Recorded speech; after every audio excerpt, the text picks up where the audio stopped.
Hello everybody, welcome back to another look at Pillars of Eternity 2 Deadfire. This is the backer beta. I did a video on this earlier and people had some positive reactions to it. And I wasn't going to play too much of this, honestly, but then the first backer update came out a few weeks ago. Geez, maybe longer than that now. And I thought I would just dig into it a little bit, and I started really enjoying a lot of the changes and things that I discovered, so I put a little more effort into playing this time. And I wanted to, kind of give you an updated look at the game now that I'm a little more familiar with it myself. Okay, so where we are, we're off the first little island that the beta starts at. I don't want to play this too much, but then again, it's probably like a year out before the game actually goes live, so I'm old and I'll have forgotten most of what I just saw, so should work out fine. So let's take a look at my character here. I got a paladin. He is level 7 because I did a few quests on that first island. Some of the changes they made now, they removed might and now it's just strength and does weapon damage and fortitude. And they change resolve to be where your spell damage comes from. So you can actually have like a kind of a min-maxed single class mage type if you want. The argument against this is it dilutes multi-class characters a little bit potentially, but I feel like thematically this makes more sense to me. I never did really completely enjoy how might as an abstract was your bonus damage across the board. Because it meant every character needed to have might if they're going to be hitting and doing decent damage, good damage. So I think this is good for variety, actually. Otherwise, I've got some skills that I picked up. I wonder, is there like a? You must only be able to see the preview or the skill tree when you're leveling up. But basically, I've got. It's pretty easy to show you this way. I've got Flames of Devotion, which is a burn attack from the first game. Lay on Hands heals. And because of my Paladin Order, which is the Shield Bearers of Saint Elkga, once I use the Lay on Hands, or Greater Lay on Hands, the targets can't die for a few seconds, which is a super powerful ability, it's turned out. And I can use both these. I picked up Greater Lay on Hands thinking it would just improve Lay on Hands. No, it's actually a separate ability. So speaking of abilities, let's take a look at some other change. There has always been, I think there's always been, in the backer beta, the ability to like pick an aggressive or a cautious kind of script for the AI behavior. My priest, I have both cautious as set. Cautious is set. I said it right at the same time. This is new though. I'm pretty sure this was just added the editor. So now you can look at how the aggressive and the cautious is set up in this kind of cool little script. And one thing I think that's awesome is you can make your own. So I actually made my own. I used the healing abilities from the cautious and the attack abilities from aggressive, but I picked only the abilities I actually possessed. By default, it looks like all the, like for example, the wizard is like, cast every spell. Just every spell. You're bound to have it at some point. So I like making my own script that has specifically the abilities that I actually have. I think that's simple. I think it's fun to do. I got it set right now, so that second wind, for example, heal self, is the first category. I think the things on top go first. So starting at the top, if I am below 50% health, I will second wind, and then followed by that, I will lay on hands on my own self, and then greater lay on hands. And I have lay on hands triggering first to save the bigger one for my allies, because the bigger one, oh, this is a weird UI thing. Let's get back out of this and show you what the greater one does. This is just like the lay on hands, but it provides robust, which is a +4 armor rating and +5 constitution, which is a big deal for 11 seconds. Plus they can't die. So okay, let's go back into this. So I save that for my allies by having that be on the top of this category for when my allies get low in health. Hopefully. Then I've got Flames of Devotion. Just whenever an enemy has the lowest deflection, I guess like the closest enemy with lowest deflection, I just walk over to him and start attacking if I'm not already controlling my character. And then I got this cool Glorious Beacon, which is like an area of effect that blinds enemies near me. And it's set to anyone who is a greater than 1 number of enemies. So 2 or more guys are in melee with me, I just pop this thing off. It occurred to me I should probably move this up so that it is triggering first, because it'd be nice to blind my enemies and then worry about attacking them. So I'm gonna do that. So that's that. That's one of the big changes. I didn't customize everybody's script. I mean, I guess I could take the time to go through here. These are just the generic characters you kind of start the beta with, and you can actually recruit different characters, which I thought about doing, but I'm pretty sure. And I guess I should probably double check, because it might not work this way in this game. In the first game, when you recruited your own custom characters, the highest level you could get was 1 level below yourself. And since these guys are my level, I didn't want to like lose that 7th level I had just gained for these NPCs by recruiting new ones, just to play with like a monk or a barbarian instead of a fighter and a rogue or whatever. So something I might look into later. Alright, so let's just explore. I haven't been in this map before. It's a pretty good sized map, it looks like, and it looks like my destination's over there. And I'm pretty sure I recognize this map from the E3. I love the way this game looks. This looks fantastic. What time is it? Is it dusk? Yeah, it's even like dusky out. Ooh, there's a skeleton over here. Let's explore. He has a battle axe and some copper. Copper pear. Base currency. Oh, okay. Coins. He has coins. Okay. Well, I'll take them. Alright. What is this thing? An obelisk. I didn't even notice that was interactable. Oh, it's just like a little more informational obelisk covered in Ingwithan runes. Beware the gods punish trespassers. It's joyful.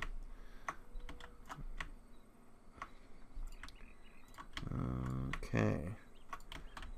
This looks like something I could almost go into. Maybe I come out of there somewhere. Oh, okay. Well, let's get in position because we're getting attacked by sand grubs. Alright. Let's have you get in there. Here's the fighter. Let's have you. See, we don't know anything about sand grubs. I've never fought them before, so all of their stats are mysteries to me right now. Let's get the rogue over here. Okay. Alright, so my wizard automatically on his own just dazed both these guys with dazzling lights, which is nice. Or maybe just this guy.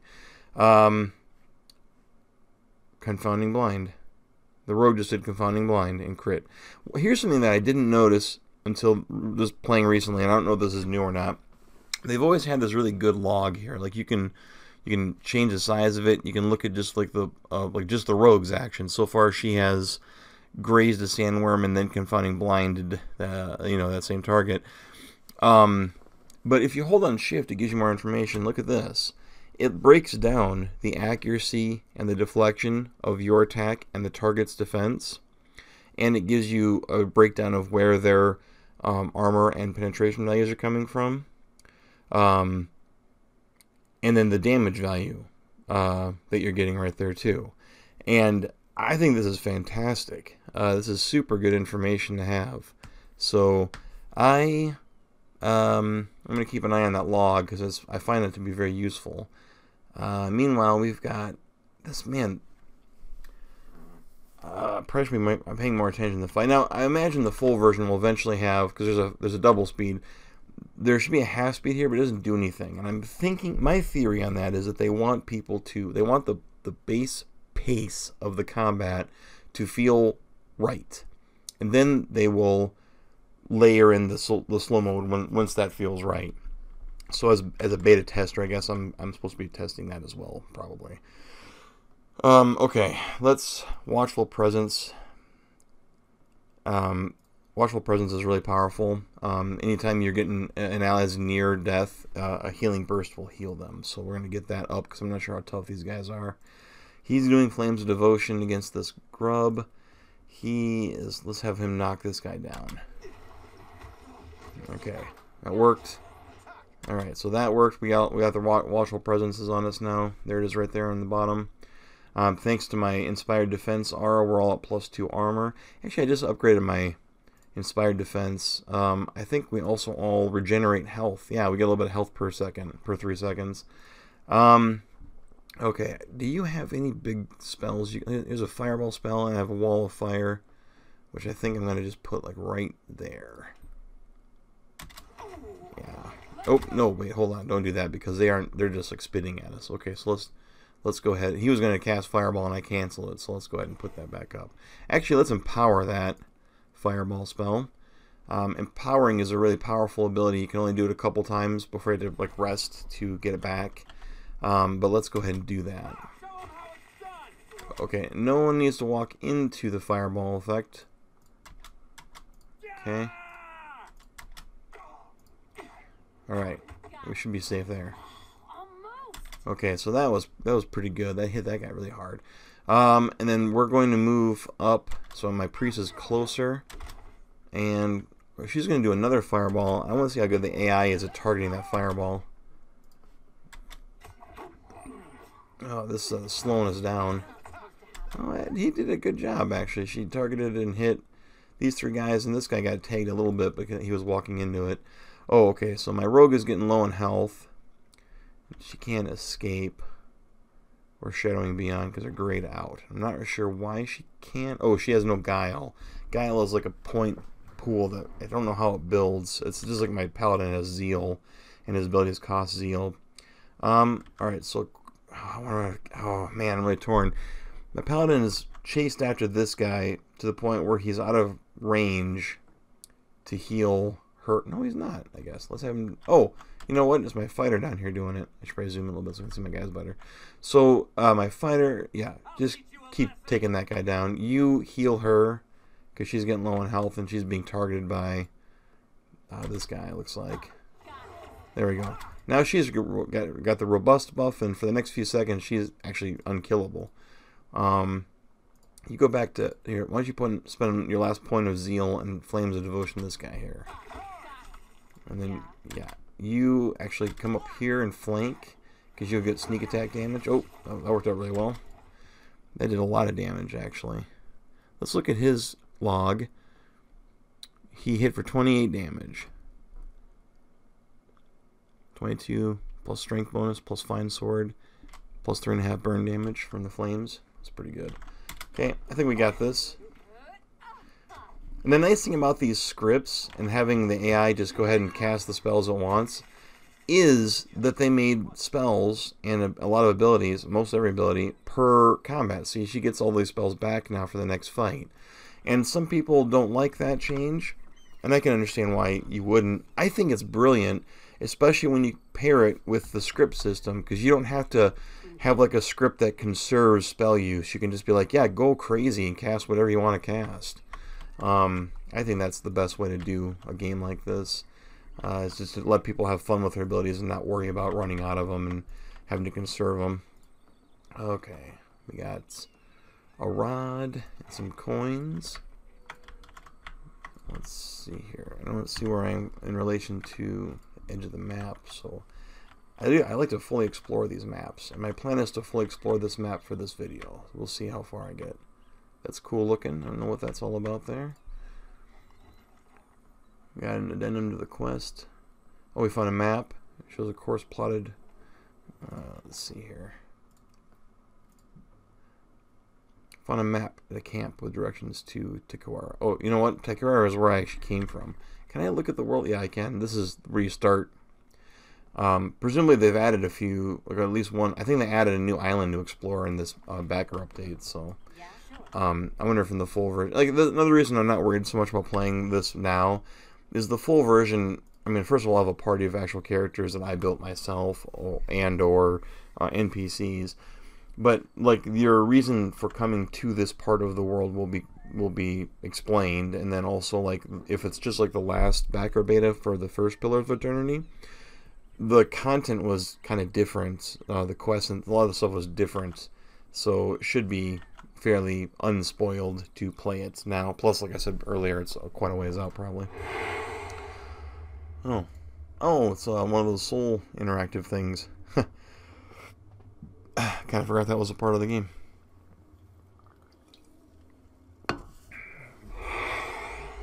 Alright then. Wonder if I should have my roguelike. I don't think so. Why not? Check for traps and stuff. Sure. Actually, she actually just detected a trap earlier without me having to even be sneaking or anything. Consider it done. Yeah, it's empty. Okay, what's in here? Why not?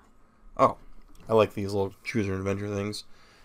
Let's see. Fresh signs of excavation in the sand around it. A rope. We could pull on the rope, pull up the rope, toss on a pebble, send someone down a rope. This character's too far away. I guess we could leave and then bring him, the fighter, closer, but that guy's a badass. One thing I do like is you can hover over and get your stats for your character's skills and attributes. So you can kind of determine which one to send down. Like, let's send someone down the rope. Probably my rogue. She's very nimble. And... oh, did you find something? The end of the rope dangles just above the water. Spots a patch of burlap against the muck and stone. See, athletics... 5... 8? Okay, so... might be possible to swing over and grab it, but any blunders like this snake in the stone. So let's, what's her athletic? What's this mean? Currently busy. She has no athletic skill. Let's climb, let's have her climb back up. Yeah. Let's bring you closer. Sure. Why not? Alright, let's see if I can actually send myself down the rope. Okay. And now I'm going to use my athletic skill to swing towards the sack. Success. Only needed a 3, I guess. I'm going to grab the sack. Glitters and stones and gems spill free and tear. And a quick grab could save the falling gems, but the sack still feels heavy with treasure. Try to save the falling gems with dexterity, not my finest attribute, or leave with the sack. I'm just going to leave with the sack. I gained some ingredients and an emerald. Yeah. Pretty good. If my rogue would have had some athletics, I could have had her go down and I could have saved maybe more stuff, but that's alright, that worked out pretty good. Okay, a quick save, and we'll keep exploring. Alright, I don't need this log to be quite this big right now.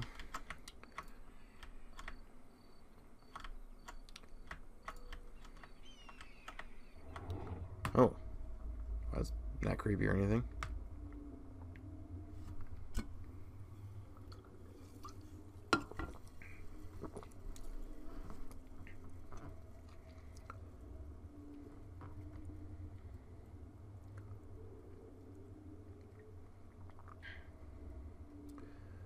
I bet he doesn't make it. I think he's crouched over his own body. Yeah, that's the guy that's dead there, it looks like. That's creepy. I wonder what happened there. Well, see if you had any loot. You had a gun. Some gold.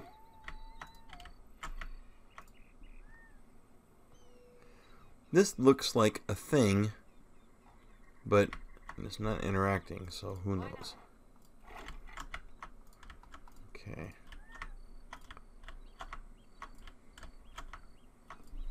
Where are we at in relation to the... oh, I see. This is the ruin entrance. Okay. Well, let's just go around here and finish exploring the rest of this map, and then we'll... ooh! A sand blight. See, and I don't know, but let's double check. Not under notes.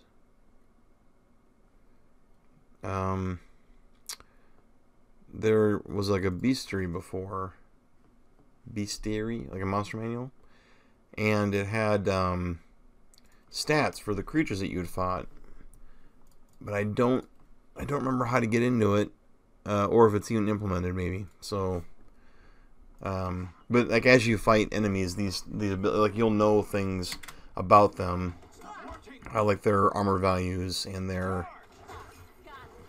Hold on, let's do. Yep, so I'm gonna do the glorious beacon because I'm surrounded by more than one guy. And boom, blinded a few of them there, which actually is nice because blinded enemies are flanked automatically, and that means my rogue can do a bunch of bonus damage against them. And then you knock this guy down here. Nice. What is this? Leap? Oh yeah, I got boots. Let me leap like a barbarian. Let's try them out. Boom. That's cool. Alright, that worked out pretty good. But now that we fought those sandblights, we fight more of them. Not only will we actually have, like their stats, but it'll give us information. Like if we were to like target them with an ability or an attack, it'll give us like a % chance to hit because it'll base it on the fact that we know what their deflection or their willpower or their reflexes are. Which is a feature I think is smart. Oop, we got something hidden over here. Let's have the rogue check that out. An emerald, and what's the emerald worth? 170. It's pretty good. I don't think so. Okay. I'm an obsessive quick saver with games like this, so I'm not playing this roguelike or Iron Man.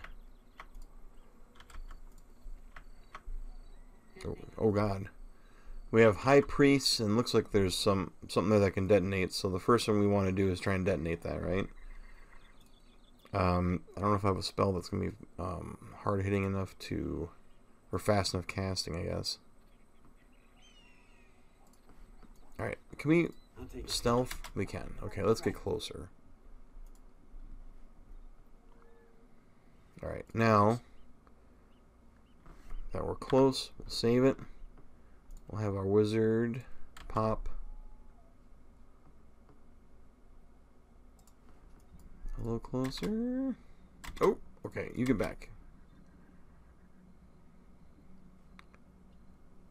Alright.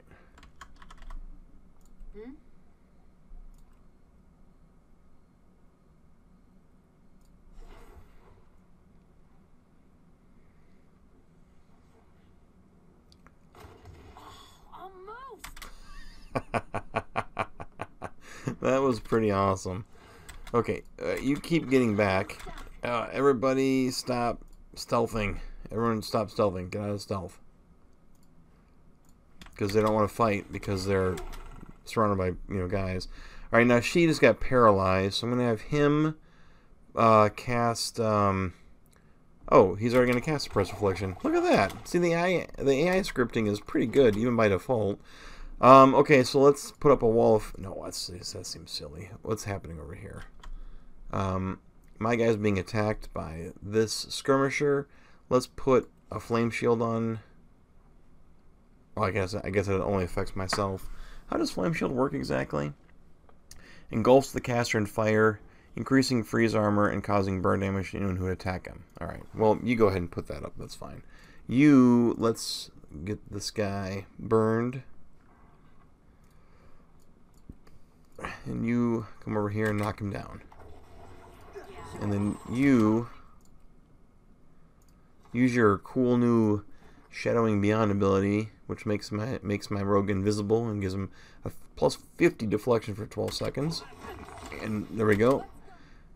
So that was awesome right there, because he flew across the battlefield invisible and struck with just a grazing attack for a blind effect, but the blinding effect did actually stick, and so now he is blinded and flanked.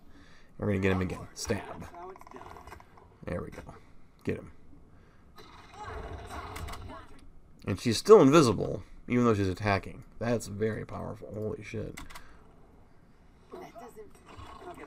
Now that no penetration means that she's not penetrating the armor value of this champion, which I guess kind of makes sense. He probably has really good armor. So let's see. He has 10 points of armor, and her penetration value is only 8 right now. Now, one of the abilities of being proficient with these is I can give her +2 penetration, but it doubles her recovery time, which means it takes a while for her attacks to her stab follow throughs. So I'm gonna toggle that real quick, and now when she stabs, she shouldn't see the no penetration. I don't know. Too many people attacked at once. I can't tell. Wrong side. Well, good job. Okay, so let's go to... I want to see what happened there. Yep, look at that. She now has +2 piercing thrust, which gave her enough penetration to overcome his armor and do full damage. So that's how that works. I like that a lot. I am going to turn it off right now, though, because there's no reason to have it on, as far as I can tell, like all the time. All these weapons have these cool abilities like that, too. Like, Sword Mastery gives you half sword. It would reduce his deflection by 20, making him a little bit easier to hit, but give him +2 penetration. And actually, as a paladin, his defenses are super high. He gets 22 points from Deep Faith, which is like his faith in his order.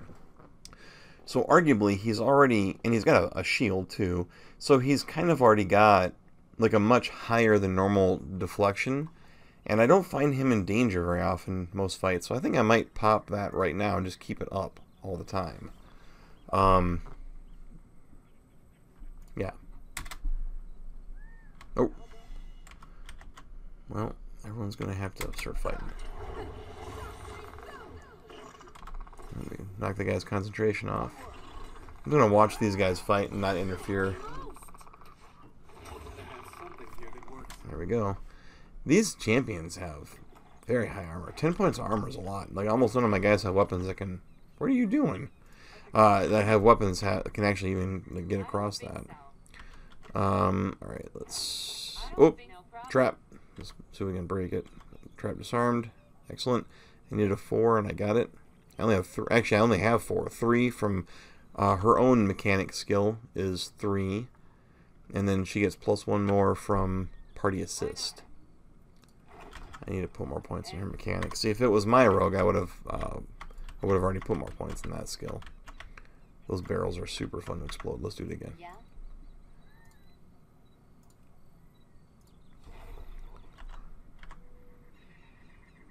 You can retarget. I can be like, whoa. Too late, but I could have retargeted. That is fun looking. I like that a lot. Alright, so let's see, where are we going? I think that's pretty much all there's going to end up being in this map. I assume. Nope, there is a desert worm over here. Let's stealthy. Let's get closer. I can't imagine a reason not to open up with a fireball spell.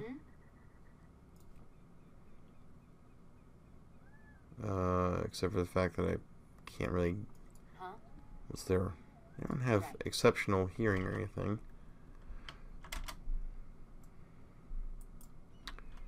Let's just get up here.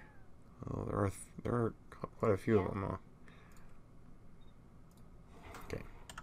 All right. Let's.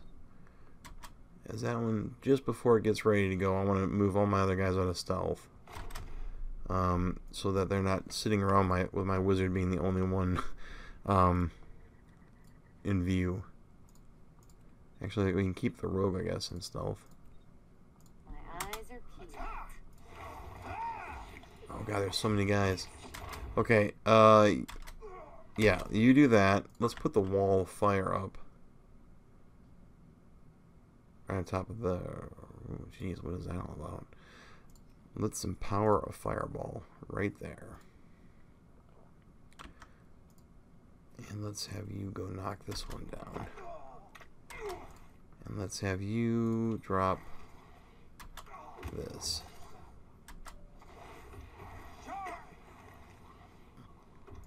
Put a washable panes on all of us. If you can. That was good. Here, move up close and drop a... No, actually, we're doing okay. These things aren't able to hurt us too much, looks like. Let's do a shining beacon. which is going to reduce by 10 all of our foes' defenses and do a bunch of burn damage per second for 3 seconds for 11 seconds. It targets willpower, and it looks like it only hits foes, so it's safe to put right there. And then let's have him God, finish that desert guy off. Here, let's pop a Flames of Devotion, try and kill this desert worm. There we go. Now let's get over here and do a beacon of Glorious Beacon to blind everybody. Okay. And let's knock this guy down because he's pretty tough.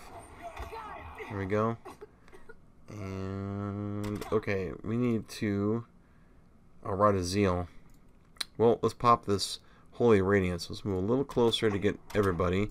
This is a priest ability that'll heal everybody in range and look awesome while doing it. There we go. Oh, alright, that worked out pretty good. Alright, I'm getting it. I got this. I got it. Desert Worm Hatchling. What is that? It's like a pet that does something. +5 all defenses against ground attacks. Aw. Alright. It's like a little pet. Yes. Indeed. Alright. Now I think we've explored most of the map. So we can go into fast mode here real quick and just sort of motor around.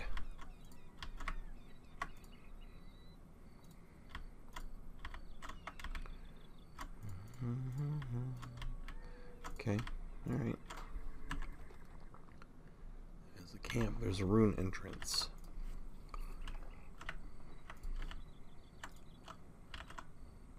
Let's clear away all this fog of war just in case.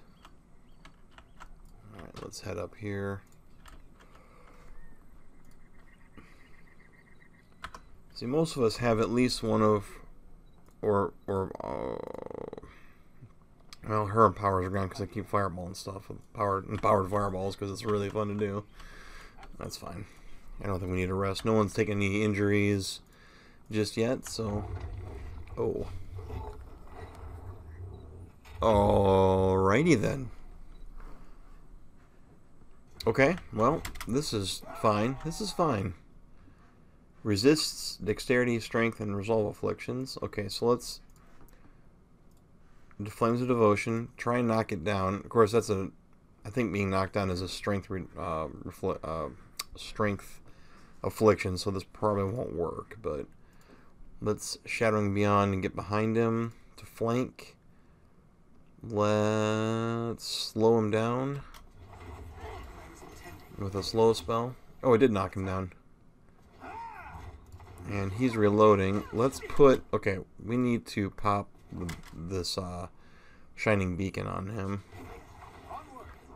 Okay, and then we need to keep us with Watchful Presence. I wish my rogue could have gotten in on that. I can't Confounding Blind because it takes 2 guile. What's he at? He is already blinded, so he already got hit by the AI. Already pulled that off. Okay, let's just see what happens. Let's hit him with another Flame of Devotion. Now he's immobilized. What immobilized him?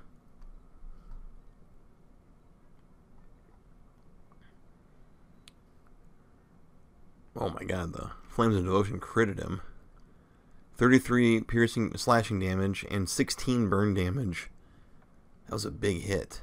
That's a lot of damage. He's bloodied, which means he's at half health or less. Feated Carcass grazed him. What does Feated Carcass do? Oh, it paralyzes and sickens. Jeez, that's really powerful. I didn't realize how good that was. Oh, and earlier I was talking about how the more you fight something, the more you get a sense of their stats. So you can see when I'm gonna Flames of Devotion this guy, and if I put my cursor over it, it's got a 100% chance to hit, given his current deflection. That's the icon on top in blue.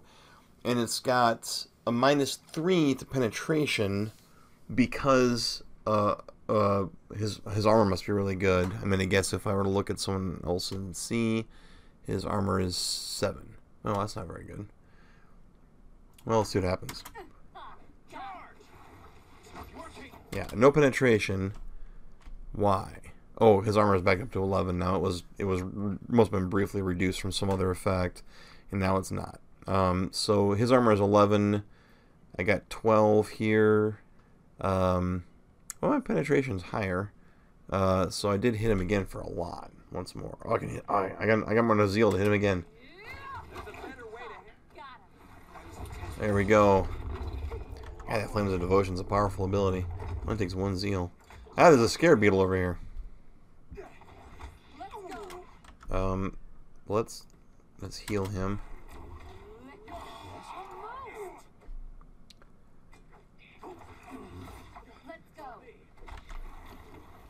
Alright, hey, it's my little worm guy. That's awesome. Oh, that was cool. Any cool loot on him? He's got living steel, living iron, copper, jade. Alright. I think that was the guardian into this temple here. Let's see here. Alright. Copper doors is heavily and densely forged as a vault. Gravity holds it shut. Use a pry bar. Insert the copper shell key. Oh, we have that. I'm sure that's what we have to do. Door rises slowly. Here we go. Stale air. Always a good sign. Send in a bird first. Alright, so here we are in what looks like a fairly small little area here to explore. But I think that's where I'll end the video, because I just wanted to show off the game and actually play it and show things off.